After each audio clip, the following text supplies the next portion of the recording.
Secara ideologi, Belanda dikenal sebagai negara liberal dengan penduduk yang umumnya menganut agama Kristen. Gambaran ini tidaklah salah, namun juga harus diingat bahwa masalah berubah dari masa ke masa. Menurut satu catatan, pada pertengahan abad ke-19 hanya ada 3 agama yang dipeluk warga Belanda, yaitu Protestan, Calvinis, dan Katolik. Kini terjadi pergeseran. Di samping ketiga agama itu, ada 40% orang Belanda yang mengaku tidak beragama dan ada sekitar 1,2 juta jiwa penganut Islam dari total penduduk Belanda sebanyak 16 juta jiwa. Salah satu kelompok masyarakat Muslim dengan populasi yang cukup banyak di Belanda adalah orang Maroko dari Afrika Utara. Pada beberapa dekade silam, mereka datang ke Belanda hanya sebagai pekerja. Namun, kini mereka menetap dan telah menjadi warga negara, sehingga nuansa Islam dan budaya Maroko menjadi salah satu bagian dari negeri ini. Islam adalah agama dengan perkembangan paling pesat. Hal itu agaknya tak lepas dari hubungan antara Islam dan Belanda yang telah memiliki rentang sejarah panjang, bahkan sejak awal abad ke-17 melalui perdagangan dengan Kesultanan Turki Ottoman. Kehadiran Islam yang dibawa oleh orang Maroko di Belanda tidak bisa lepas dari konteks sejarah yang ada. Pada paruh kedua dekade 1940-an, Belanda saat itu merupakan negeri yang hancur lebur akibat Perang Dunia Kedua. Namun, pada tahun 1960-an dan 1970-an, negeri Belanda terjadi perubahan besar, mengalami perkembangan ekonomi yang sangat baik, ditandai dengan berdirinya berbagai pabrik yang membutuhkan banyak pekerja lepas atau tenaga kerja asing dari luar negeri. Pada tahun 1969, pemerintah Belanda dan Maroko menandatangani perjanjian imigrasi. Maka setelah itu muncullah gelombang imigrasi besar warga asal Maroko dan juga Turki ke Belanda. Mereka yang umumnya beragama Islam dan berasal dari desa yang berpenduduk padat dikontrak selama beberapa tahun untuk bekerja di berbagai bidang pekerjaan yang membutuhkan tenaga fisik termasuk di pabrik-pabrik. Tak heran jika generasi pertama migran yang datang adalah laki-laki. Setelah itu, walaupun masa kerja mereka sudah habis, sebagian dari mereka memilih untuk tetap tinggal menetap di Belanda. Mereka lalu mengajak istri dan anak untuk tinggal di sana. Dewasa ini, para pengamat menyebut, ada 3 generasi orang Maroko di Belanda. Generasi pertama yang kini sudah berusia lanjut adalah yang datang di tahun 1970-an dan 1980-an. Generasi kedua adalah anak-anak yang mereka bawa ke Belanda pada usia masih kecil ataupun yang terlahir di Belanda. Anak-anak ini kini sudah dewasa dan punya keluarga sendiri.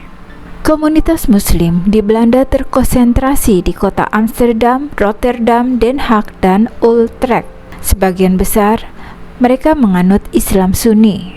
Biasanya, komunitas-komunitas Muslim di Belanda mengadakan buka puasa bersama di masjid-masjid, dan itu terbuka untuk siapa saja yang mau datang. Biasanya, setelah buka puasa bersama dilanjutkan dengan sholat maghrib berjamaah, kemudian ada kajian-kajian keislaman, sembari menunggu waktu Isya dan selanjutnya sholat tarawih bersama. Sholat tarawih di Belanda baru dimulai antara pukul 22:30 hingga 23 atau hampir tengah malam waktu setempat tergantung dengan musim saat itu. Pada awalnya, interaksi komunitas Muslim di Belanda dengan masyarakat setempat berjalan dengan baik. Warga pun menghormati keyakinan umat Islam dan umat Islam mulai membangun sejumlah tempat ibadah. Kumandang azan juga diperbolehkan, kendati dengan pengeras suara walaupun hanya sekali dalam sepekan. Warga Muslim Belanda juga bisa mendirikan sejumlah rumah pemotongan hewan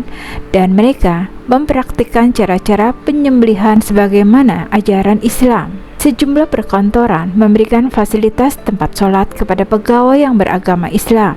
Ada toleransi saat puasa Ramadan dan libur hari raya. Akan tetapi, masa-masa penuh keakraban mulai menghadapi ujian berat, terutama sejak awal abad ke-21. Sentimen anti-Islam makin meluas akibat provokasi dan tudingan negatif terhadap Islam dan umat Muslim.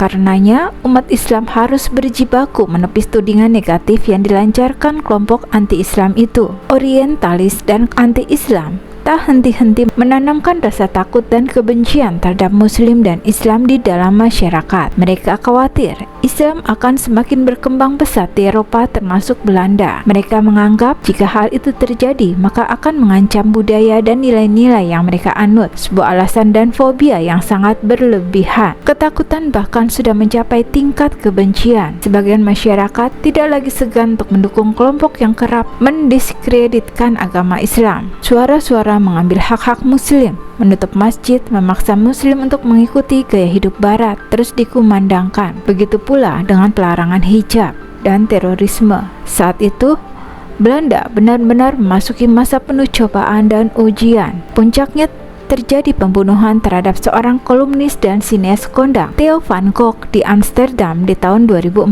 silam. Theo adalah seorang pembuat film kontroversi Submission yang bercerita tentang penganiayaan yang konon kerap dialami wanita Muslim oleh suaminya. Pembunuhan ini menyentak masyarakat Belanda, apalagi setelah diketahui pelakunya adalah imigran Muslim asal Maroko. Motif pembunuhan diduga karena pendapat Van Gogh yang selama ini sangat menghina Muslim dan kerap memprovokasi. Sosiolog Dick Pels dikutip dari situs Radio Nederland mengatakan wajah Belanda seakan berubah pasca terbunuhnya Van Gogh.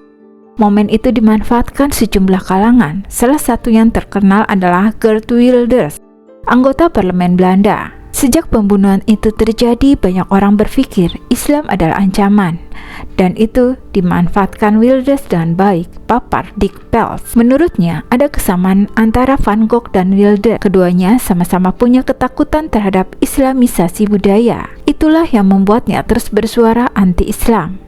Beberapa tahun lalu, Wilders memantik kemarahan komunitas Muslim Belanda dengan rencana pemutaran film fitnah yang melecehkan Islam. Seolah belum puas, Wilders menggagas rancangan undang-undang tentang pembatasan hijab atau burqa. Ia mengusulkan setiap muslimah yang memakai hijab harus meminta izin dan membayar 1.000 euro per tahun untuk keistimewaan itu. Belanda dikhawatirkan akan mengalami krisis identitas.